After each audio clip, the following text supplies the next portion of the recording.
What if you became a Hussar for one day? Greetings, dear friends. Today we are going to talk about the Hussars, who are rightly considered to be the ancestors of modern special forces.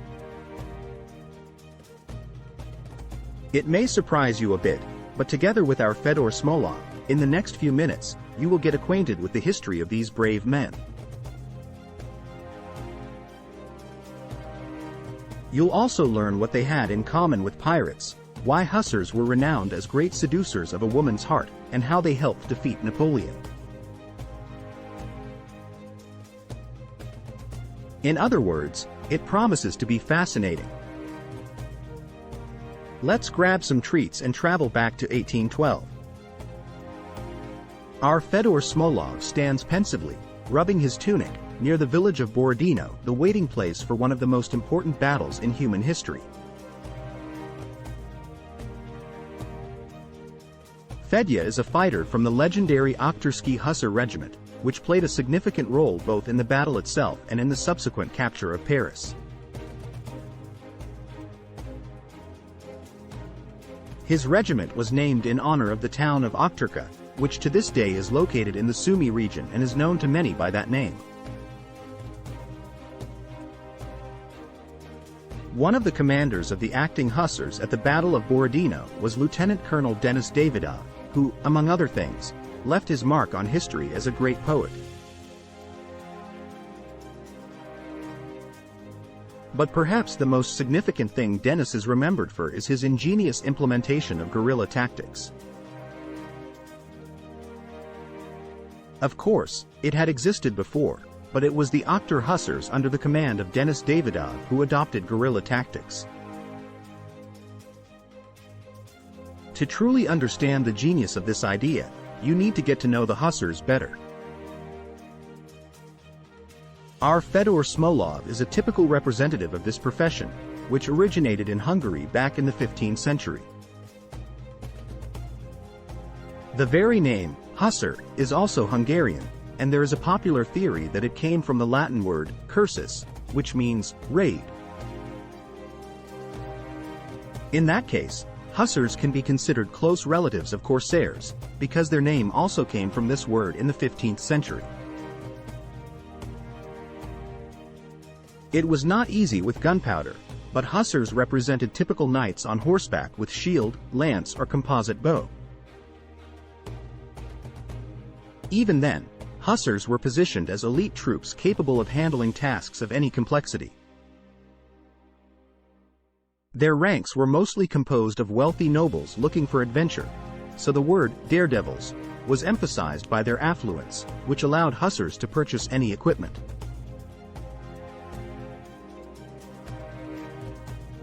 When pistols became widespread in the late 16th century, Hussars immediately adopted them. Hungarian and later Polish Hussars became a terrifying force, terrorizing their enemies. By the end of the 17th century, Hungarian Hussars had spread throughout Europe and began to serve even in the Holy Roman Empire. This is how the characteristic look of these guys was formed, in tight-fitting tights, funny hats and the famous Hussar jackets. In Russia, the movement of elite mounted warriors developed slowly. In the 17th and 18th centuries, rulers preferred to hire ready-made foreign regiments. However, the ingenious fellows finally realized that the empire already had Cossacks who were practically perfect Hussars. By 1812, the Russian Empire had 3 Hussar divisions consisting of 12 regiments. The helmsmen, as before, were made up of nobles, and among the companions you could find both Cossacks and volunteers like our Fedor Smolov. Their logic was simple. At that time the army was called up for 25 years, and in the conditions of the war was the wisdom of Peter the Great, which said that everyone should fight, as long as health allows.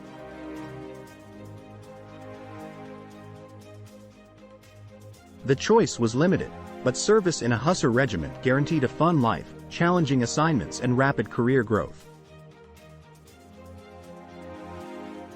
Our Fyodor in just a few years could reach an officer's post, and as a bonus a family estate, which would be followed by more. True, the Hussars did not live long, but that's another story. And we will return to the Battle of Bordino and our Fedor Smolov, who is watching the preparation of the troops. Fedor is wearing the traditional attire of an Oktyr Hussar, as well as years of grueling training that made Smolov a killing machine. Lieutenant Colonel Denis Davidov, 5 days before the battle at the Pils, came up with the idea of organizing a guerrilla unit of elite saboteur warriors. The idea was simple: to thwart Napoleon. He was threatening to take Russia in 3 months, and therefore his army had about the same amount of supplies. By destroying supplies and undermining the spirit of the army by strikes in the rear, the Hussars could cause Napoleon irreparable damage. Taking 50 selected Hussars, including our Fyodor, and 80 Cossacks, Davidov organized an epic suicide detachment. I'll say that he didn't start off too well. The first experience was extremely difficult. On the first night, Russian peasants attacked Davidov's detachment and 128 of his comrades. These toilers had little understanding of military uniforms, and the officers spoke exclusively in French. Commander Davidov almost lost his life, but he realized that guerrilla movement was extremely effective, and he was supported. Fyodor and his comrades intercepted reinforcements from Napoleon's rear, captured bound men, burned French supply barns, and successfully armed peasants.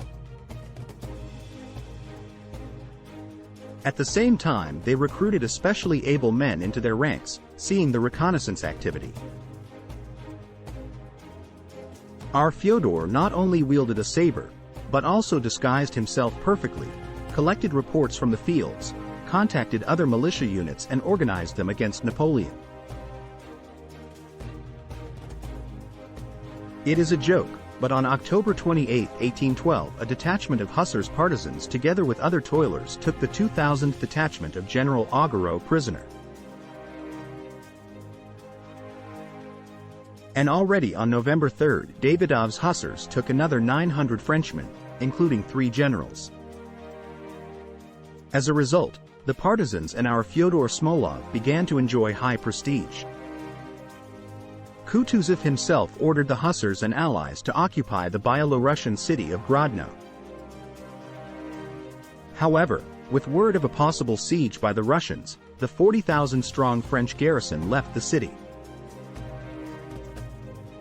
The Hussars were unaware of his retreat, which suggests an underestimation of the enemy and the degree of difficulty of the task. These guys calmly accepted any suicidal tasks. In the Battle of Bordino, our Fyodor's fellow soldiers, along with other Hussars, wreaked havoc on the battlefield. They intercepted the French who tried to bypass the positions from the flanks, took away the guns, made forays into the rear and defended vulnerable positions. French heavy cavalry captured Raevski's battery, and the Hussars had to face, among others, legendary fighters from the so-called Grande Armée Napoleon. For more than an hour, the Hussars together with dragoons chased the French and finally held back their advance. But Fyodor, together with other Hussars, continued to wreak havoc behind enemy lines. As you know, with Napoleon's retreat beyond the borders of the Russian Empire, the partisans were no longer needed. In the detachment of the author's Hussars, Davidov returned. Fyodor, however, joined his comrade. Together they played a notable role in the history of the Hussars. On the first day of the famous Battle of the Nations in 1813, Oktyr's Hussars immediately took 560 French soldiers and part of the guns in the Battle of Lara. 5 horses died under Davidov, but he himself continued the fight with Molov, and other hussars seemed to the French something invincible and deadly. The boys not only fought back, but also took Paris and went down in history for their daily exploits. The form of the author's Hussars looked far from perfect, and in 1815 the army decided to organize a famous parade. The commander of the Hussars, Denis Davidov, resorted to an exquisite solution. Not far from the parking lot of the army there was a convent, and Fedya Smolov together with his comrades took all the fabric from there.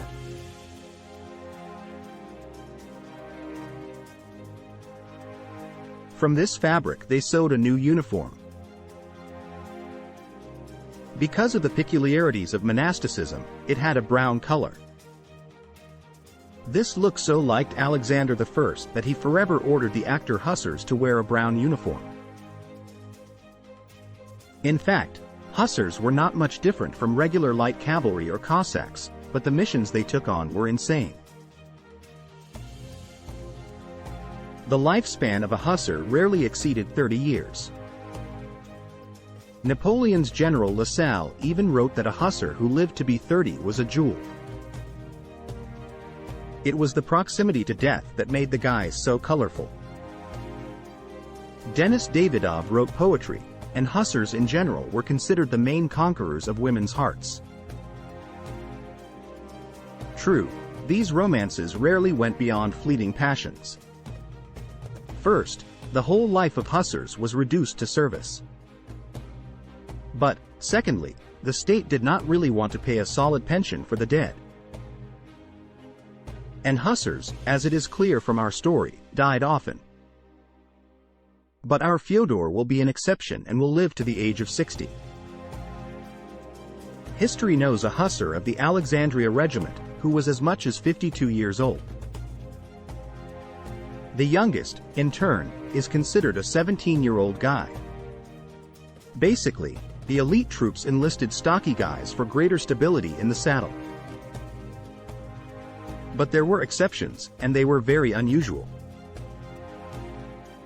For example, in the person of Nadezhda Durova. The girl was a very gifted horsewoman, and to be a decent warrior at that time for a woman was something unusual. However, Emperor Alexander I was impressed by her success. He personally gave Nadezhda the rank of non-commissioned officer and enlisted in the Mariupol Hussar Regiment. However, still, under a male name Nadia from that moment began to be called Cornet Alexander. Among those who served in the Hussar regiments, there are such famous personalities as Lermontov, the father of Leo Tolstoy, and the son of Emperor Nicholas II. Only the will of his father kept Alexander Pushkin, who wanted to devote his life to service in the Hussar regiment.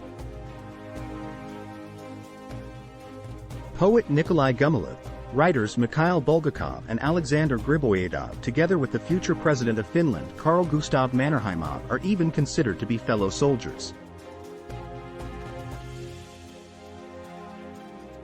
The guys served in the Alexandria Hussar Regiment, which noticeably helped them to gain popularity. Roughly speaking, the prestige of the Hussars is somewhat similar to the modern service. So there were plenty of those willing to risk their lives. And our Fedor Smolov can be understood, he did not have many alternatives. War and death at that time were commonplace. So to live a fun and full of risk life is not such a bad choice. What do you friends think about it? Thanks for watching.